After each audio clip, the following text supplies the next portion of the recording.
Good morning everyone, welcome back at BBVN online classes. आज अपन फिर बात करते हैं business studies of class 11th commerce की। In previous class we have discussed that the private sector enterprises, forms of private sector enterprises. और private sector enterprises के अंदर अपन ने बात कर ली थी सोल प्रोप्राइटरशिप की और एचयूएफ की, यानी कि हिंदू अनडिवाइडेड फैमिली के बारे में अपन ने अपनी पिछली क्लासों में डिस्कस कर लिया था। आज की अपनी इस क्लास में अपन बात करते हैं पार्टनरशिप की। देखिए, सबसे पहले अपन ये कहते हैं कि पार्टनरशिप की नीड क्यों हुई, जरूरत क्यों थी। ड्यू टू द डीमेरिट्स और लिमिटेशंस ऑफ सोल प्रोप्राइटरशिप। क्या क्या चीजें थी? लिमिटेड फाइनेंशियल रिसोर्सेज था सोल प्रोप्राइटरशिप का, रिस्क बियरिंग सेक्टर था सोल प्रोप्राइटरशिप का, और लेस मैनेजरियल स्किल्स थी सोल प्रोप्राइटरशिप की। उनकी वजह से अपने को मूव करना पड़ा पार्टनरशिप की तरफ। उन सारी लिमिटेशन से को दूर करने के लिए अपने को मूव करना पड़ा पार्टनरशिप की तरफ। अब अपन बात करते हैं कि पार्टनरशिप की तरफ मूव तो किया, तो पार्टनरशिप का मीनिंग क्या होता है। पार्टनरशिप की मीनिंग की जब बात करते हैं तो अपन ये कहते हैं कि व्हेन टू और more persons join hands together to set up a business. Business कैसा होना चाहिए? ए लीगल बिजनेस और a continuous business. They said to be in partnership। हम ये कह सकते हैं कि वो पार्टनरशिप में बिजनेस कर रहे हैं। क्या बताया?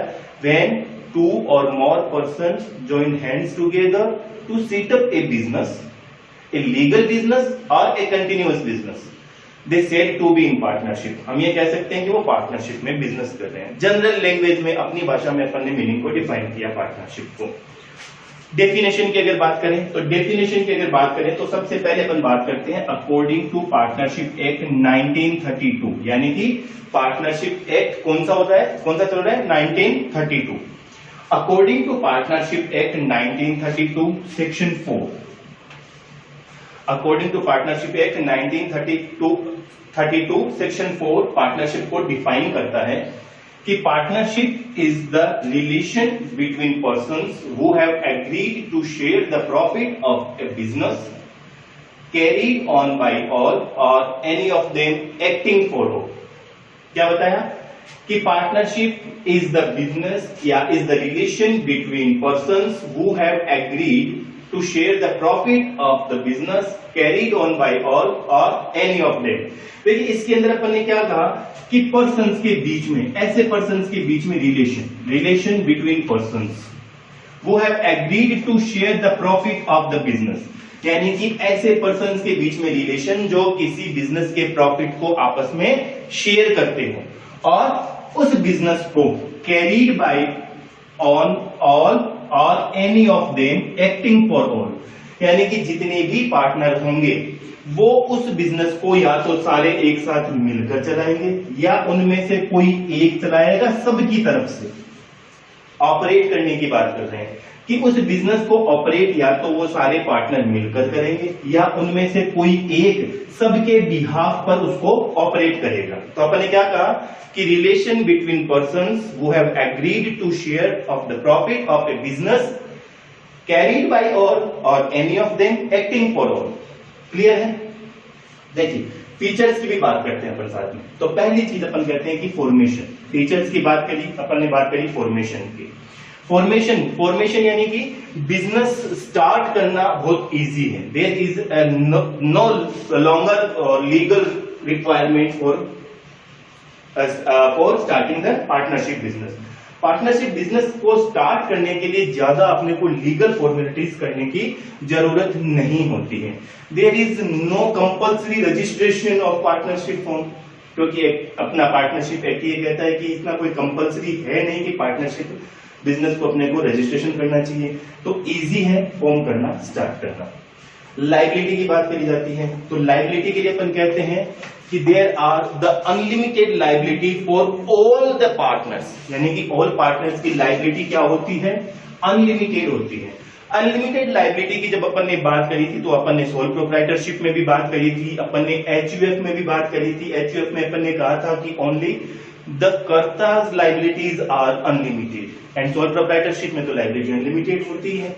लेकिन यहां पर in partnership form all the partners are the liability of the unlimited liability होती है। रिस्क बियरिंग की बात करते हैं। In sole proprietorship firm, the solely person are bear all risk of the business, but in partnership firm, the risk are divided among the partners. Risk को partners के बीच में अपन डिवाइड कर दे सकते हैं। जब प्रॉफिट शेयरिंग रेशियो यानी कि प्रॉफिट डिवाइड होता है, प्रॉफिट भी डिस्ट्रीब्यूट करते हैं, तो जो रिस्क बियरिंग की बात आती है यानी कि सारे पार्टनर्स भी उस रिस्क को बियर कर सकते हैं। डिसीजन मेकिंग में देखिए, under the sole proprietorship only one person take the decision, लेकिन but in the partnership form all the partners, अपनी डेफिनेशन में क्या कहा है कि all the partners carried by business को सारे पार्टनर ऑपरेट कर सकते हैं। तो जब सारे पार्टनर ऑपरेट कर सकते हैं और ऑल द पार्टनर्स आर अलग अलग कैटेगरी से बिलोंग करते हैं, अलग अलग नॉलेज की, स्किल्स की बात आती है उनकी, तो वो अलग अलग कैटेगरीज के हिसाब से उनकी अपनी स्किल्स और नॉलेज के हिसाब से वो डिसीजन लेने में हेल्पफुल होते हैं। कंटिन्यूटी की बात आती है तो अपन ये कहते हैं कि पार्टनरशिप बिजनेस आर कंटिन्यूटी और till continuity that desire of partnership partners की डिजायर, पार्टनर्स की इच्छा तक होने तक पार्टनरशिप बिजनेस कंटिन्यू कर सकता है। नंबर ऑफ पार्टनर्स इंपॉर्टेंट है। नंबर ऑफ पार्टनर्स की बात करें तो according to company act 2013 at present the number of partner के मैक्सिमम नंबर्स की अगर बात करें तो वो कितनी है? 50। मिनिमम नंबर ऑफ पार्टनर्स कितने होने चाहिए? 2, क्योंकि 2 पर्सन आपस में एक साथ आएंगे, यानी कि मिनिमम 2 रिक्वायरमेंट है। Minimum requirement of partners are 2 और मैक्सिमम पार्टनर्स 50। ये जो मैक्सिमम पार्टनर्स 50 है, ये अपने को कहां से पता चल रहा है? Company act 2013। According to Company Act 2013, there are the partners are 100. कितने पार्टनर्स होने चाहिए थे? 100. But there is an amendment in Company Act 2013 में 2014 में इस कंपनी एक्ट में एक अमेंडमेंट किया गया था और उस अमेंडमेंट के थ्रू जो मैक्सिमम नंबर ऑफ पार्टनर्स हैं उसको 100 से 50 पर कर दिया गया, यानी कि at present maximum number of partners कितने होने चाहिए? 50 होने चाहिए। ये चीज अपने को बताती रहती है कंपनी एक्ट 2013 से, लेकिन कंपनी एक्ट 2013 में नंबर ऑफ पार्टनर्स कितने बताए गए थे? 100 बताए गए थे। Maximum number of partners 100, but there was an amendment of in 2014 in company act 2013, यानी कि कंपनी एक्ट 2013 में 2014 में एक अमेंडमेंट हुआ था। अमेंडमेंट होने के बाद में सेक्शन 10 2014 सेक्शन 10 अपने को ये कहता है कि जो मैक्सिमम नंबर ऑफ पार्टनर्स हैं वो कितने होने चाहिए? 50 होने चाहिए। म्यूचुअल एजेंसी रिलेशनशिप, जब पार्टनरशिप की बात करी गई थी, सारे पार्टनर्स एक साथ बिजनेस करने के लिए आते हैं, तो इन पार्टनर्स के बीच में एक म्यूचुअल अंडरस्टैंडिंग होनी जरूरी है। अगर म्यूचुअल अंडरस्टैंडिंग होगी नहीं तो बिजनेस कैरी ऑन नहीं करेगी। पार्टनर्स के बीच में आपस में डिस्प्यूट्स होंगे, आपस में उनके बीच में झगड़ा होगा, तो उनके बीच में एक म्यूचुअल अंडरस्टैंडिंग रिक्वायरमेंट है बिजनेस को कैरी ऑन करने के लिए, स्मूथली रन करने के लिए। फीचर्स की अपन ने बात करी, तो अपन ने क्या करी कि म्यूचुअल एजेंसी रिलेशनशिप की बात करी। म्यूचुअल एजेंसी रिलेशनशिप पर अपन एक बात और कहते हैं कि जितने भी पार्टनर होते हैं वो बिजनेस के ओनर भी होते हैं और पार्टनरशिप फर्म के एजेंट भी होते हैं। पार्टनरशिप फर्म के एजेंट भी होते हैं और एक पार्टनर दूसरे पार्टनर का भी एजेंट होता है, यानी कि वो उसको बाइंड करता है, उसके एक्शन के लिए, उसको काम करने के लिए बाइंड कर सकता है। तो ये म्यूचुअल एजेंसी और रिलेशनशिप पार्टनर्स के बीच में होना जरूरी है, क्योंकि वो दोनों एक दूसरे के एजेंट के रूप में भी काम करते हैं। मेरिट्स की बात करते हैं अपन, तो यहां पर बात करते हैं इजी टू फॉर्म, यानी कि वापस फॉर्मेशन की बात हुई। इजी है स्टार्ट करना, क्योंकि यहां पर कोई कंपल्सन नहीं है कि इसको रजिस्ट्रेशन करवाना चाहिए। According to partnership act 1932 it is not compulsory to registration और registered the firm in register. Balanced decision making की जब बात आती है तो in sole proprietorship only one person takes और डिसीजन लेने का राइट रहता है, लेकिन यहां पर पार्टनरशिप फॉर्म में all partners are right to take the decision in favour of business के फेवर में डिसीजन लेते हैं। जब बिजनेस के फेवर में वो डिसीजन लेने का राइट है उनको सबको, तो वो अपनी स्किल्स और अपनी नॉलेज के अकॉर्डिंग अपनी बेस्ट डिसीजंस के अंदर अकॉर्डिंग उसकी बिजनेस की हेल्प कर सकते हैं। Larger financial resources, third point की बात करिए, लार्जर फाइनेंशियल रिसोर्सेज के अंदर अपन ये कहते हैं कि in sole proprietorship only one person contribute the capital, but in partnership all the partners contribute capital in the business. So it is the larger financial resources comparison the sole proprietorship. Comparison of sole proprietorship, financial resources अपने यहां ज्यादा available हो जाते हैं partnership form में. वापस risk sharing की बात आई. रिस्क शेयरिंग की जब बात करी तो अपन ने यहाँ रिस्क बियरिंग की भी बात करी थी. सेम चीज है कि जब पार्टनर्स प्रॉफिट को शेयर करते हैं तो वो उस रिस्क को भी आपस में शेयर करते हैं, यानी कि risk divided among the partners in their profit sharing ratio. और लॉस अगर बिजनेस में होता है तो उस लॉस की तो रिस्क होती है बिजनेस की, तो उस लॉस को भी पार्टनर्स आपस में डिस्ट्रीब्यूट कर लेते हैं, डिवाइड कर लेते हैं, जिससे कि उनकी रिस्क की जो रिस्क शेयरिंग है वो आपस में डिवाइड हो जाती है.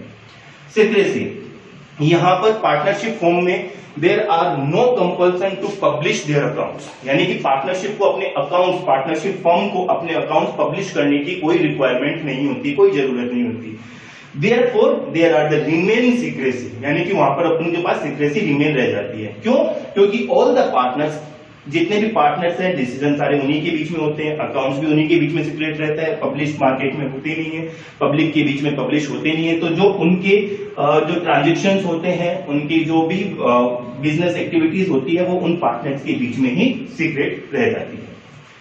डीमेरिट्स की बात आई तो डीमेरिट्स के अंदर अपन ने कहा कि सबसे पहले अनलिमिटेड लायबिलिटी होती है. अभी अपन ने बात करी थी यहां पर भी कि अनलिमिटेड लायबिलिटी होती है.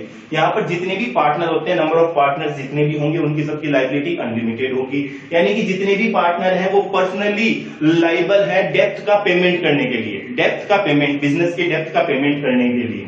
ठीक है. Limited resources, limited resources, there are the restrictions of partners. Partners का रिस्ट्रिक्शंस है, और जब पार्टनर्स का रिस्ट्रिक्शंस है तो लार्ज स्केल बिजनेस के लिए, अगर बिजनेस का स्केल बढ़ रहा है, बिजनेस बहुत ज्यादा ग्रो कर रहा है, तो उस कंडीशन में ये जितने भी पार्टनर है वो अपनी कैपिटल कंट्रीब्यूट करते हैं. देखिए यहां पर कंट्रोवर्सी है. अपन ने क्या कहा था कि लार्जर फाइनेंशियल रिसोर्सेज, और यहां पर अपन ने लिमिटेड रिसोर्सेज की बात करी थी. Larger financial resources comparison sole proprietorship से कर देता है, और जब लिमिटेड रिसोर्सेज की बात आती है तब अपन कहते हैं कि लार्ज स्केल बिजनेस को अगर स्टार्ट करना है, बिजनेस का लेवल ग्रो कर रहा है, बिजनेस बहुत बड़ा है, तो जो number of restriction of number due to the restriction of number of partners, limited are resources, क्योंकि अपने पास इतने ही रिसोर्सेज अवेलेबल हैं, जितने नंबर ऑफ पार्टनर्स हैं उतने ही रिसोर्सेज अवेलेबल होंगे. तो बिजनेस जब ग्रो करेगा, उसकी साइज जब इंक्रीज होगी, तो उसके बाद में रिसोर्सेज के अंदर अपने को रिक्वायरमेंट और होगी, और वो अपने पास अवेलेबल होगा. कॉन्फ्लिक्ट्स की बात आती है तो कॉन्फ्लिक्ट्स के अंदर अपन कहते हैं कि जितने भी पार्टनर्स होते हैं उनकी अलग अलग थिंकिंग होती है, अलग अलग उनकी बैकग्राउंड्स होते हैं, और उनके बैकग्राउंड और थिंकिंग के हिसाब से उनके बीच में कॉन्फ्लिक्ट्स होना सही है कि भाई वो आपस में कहीं डिस्प्यूट्स ना हो, कहीं और हो. तो ये भी चीज इनकी डीमेरिट्स को ही शो करती है. फिर lake of continuity. Lake of continuity के अंदर कहते हैं कि पार्टनरशिप टिल, जब तक पार्टनरशिप स्टार्ट रहती है, जब तक किसी पार्टनर का कोई डेथ नहीं हो जाती, पार्टनर रिटायर नहीं हो जाता, और कोई पार्टनर इंसॉल्वेंट नहीं हो जाता, या पार्टनर अनसाउंड माइंड से नहीं हो जाता, तब तक पार्टनरशिप कंटिन्यूटी करती है. इन केस अगर पार्टनर्स की डेथ हो जाती है, रिटायरमेंट हो जाती है, और अदर पार्टनर उस बिजनेस को कंटिन्यू करना चाहते हैं, तो डिकेस्ड पार्टनर और रिटायरमेंट के पार्टनर की, जो रिटायर्ड पार्टनर है, उसकी जितनी भी लायबिलिटीज है उसको पे करने के बाद में रिमेनिंग पार्टनर बिजनेस को कंटिन्यू कर सकते हैं. Lake of public confidence.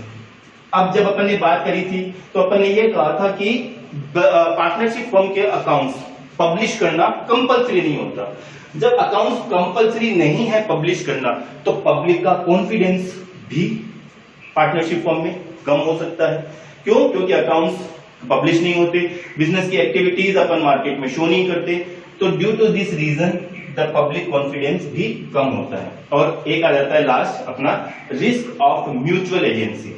Same चीज अपन ने कहा कि जितने भी पार्टनर्स हैं वो अलग अलग बैकग्राउंड से बिलोंग करते हैं, अलग अलग नेचर के हो सकते हैं. अलग अलग नेचर के होने की वजह से, या कोई पार्टनर इंटेंशनली किसी वजह से पार्टनरशिप फॉर्म ज्वाइन करे कि भाई वो सिर्फ प्रॉफिट का शेयर लेता है, और लॉस के शेयर के अंदर वो अपना शेयर लेने के लिए मना कर सकता है। तो जो म्यूचुअल एजेंसी होती है, यानी कि जो एजेंट का रोल होता है एक पार्टनर का, उसको वो बाइंड नहीं कर सकता। उस कंडीशन में ये रिस्क भी इसकी डीमेरिट्स काउंट करती है।